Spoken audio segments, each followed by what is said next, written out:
One of the great things about the Appalachian Antique Farm Show in Gray, Tennessee is that you'll find all kinds of tractors from all over the world, including from England. Darren Leonard from right here in Tennessee, you have a special tractor. Yeah, it's a 69 David Brown 880. It was my dad's. Didn't really grow up on the tractor or anything, but it was his, and after he passed away, I restored it to sort of add to my collection. I already had two of them, and I wanted to restore it in his honor because that's what he wanted to do with it. He just never got the opportunity. But I mean, they're fuel efficient. They just sip fuel. I mean, you can run all day on a tank of fuel on them things. But I really enjoy them. They're different. I'm the only ones that usually got them at a show. So when I show up, I'm the oddball, I guess you could say. The guy with the white tractors, I guess what they call me. So how did a tractor from England, a David Brown built over in England, end up in Tennessee?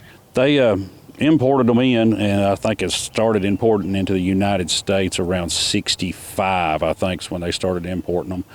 I don't know the particulars on this tractor. My other two I know were sold new in Maryville, Tennessee. They're not very, very common. You see them, but they're not like the Fords or the John Deeres or the Massey Fergusons. They had a better dealer network back then, I guess, than the David Browns did. So they were more common, and the hydraulics are kind of finicky on a David Brown, and a lot of farmers didn't know how to work on them. They're kind of complicated, and so whenever they'd act up, they just park them and leave them setting. So you can find a lot, and most of them say 3-point don't work, but usually it's just a valve or something out of adjustment. You can make them work again.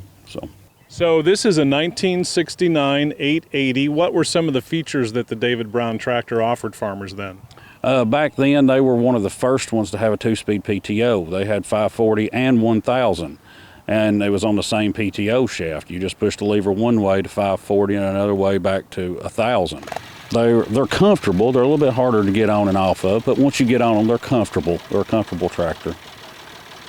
So tell us a little bit about the engine and how much power a tractor like this has. This one here is a 3-cylinder. David Brown built their own engines. That one is 42 horsepower, I believe. And it'll do about anything that you need it to do. It's a stout 42 horsepower. It's not like the modern tractors where you got to rev them real high to make horsepower. It makes it right there around about 2,000 RPMs where it likes to work at.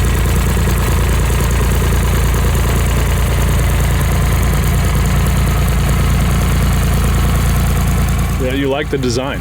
Yes, I love the design. Why? It's simple. It looks complicated on a lot of stuff, but they were made to be fixed in a field somewhere. They were easy and strong to work on. Now, I know you get around to some shows. You've got a handful of David Brown tractors. Do you see any others out there, or are you kind of the only guy around with them? I'm kind of the only guy around with them. You very seldom ever see any more of them. I'm the only one, so I'm the David Brown guy. Whenever they say, "Is the David Brown guy here?" and they're like, "Yeah, he's over there somewhere." So when you're driving this 880, what's the feeling for the driver? Like I said, it's a comfortable tractor. It's smooth. And it's one of the first tractors that have a actual fuel pedal on it, a fuel throttle, a foot throttle. So you don't always have to use the hand throttle on it. If you just need a quick bump up and something, you can just mash the foot throttle and use it, control it a little more, especially if you're somewhere where you have to idle up and back down quite a bit. And this has become kind of a family deal for you. Yeah, kind of. Yeah, it's we started with one, and now we've got, I think, about 8 altogether. So they're not all David Browns. We got a little bit of everything. We're not partial to any one color.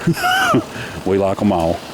Now, I know your dad, Clay Leonard, bought this tractor and didn't have a chance to restore it before he passed away, but it's got to be pretty special to have your dad's tractor and be holding on to it. It is. It's one of the few things I've got from him, and I'll keep it till I'm dead and gone, I guess. I guess my boy will have it, and I don't know, he'll do whatever with it then. But he likes old tractors, so I'm sure he'll hang on to it too. Yeah, do you like keeping the heritage going of tractor collecting and kind of honoring agriculture's past? Oh yeah, if we forget where we come from, we're going to be in a mess. I mean, we've got to remember how how we've got where we're at today. I mean, and if it wasn't for farmers and stuff, we'd be hurting. I mean, and these tractors are a good connection to those old ways. You know, whenever I was growing up, we raised tobacco. Of course, that's very seldom even heard of around here anymore because that's pretty much went away. But that was the biggest cash crop for this state for years.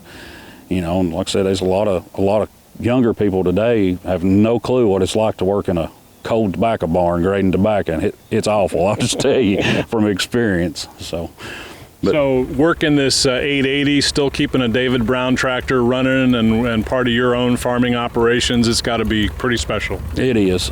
I like using the old stuff. I mean, you think back, you know, people spent hours, you know, on like 200-acre farms with a 50 or 60 horse tractor, and today they're using a 200 horse tractor to do the same work, but you know, in half the time. But you think back to what the older people, the older generation, what they went through to provide for the country, you know, what we needed, the farmers, you know, food and stuff, put food on the tables for people.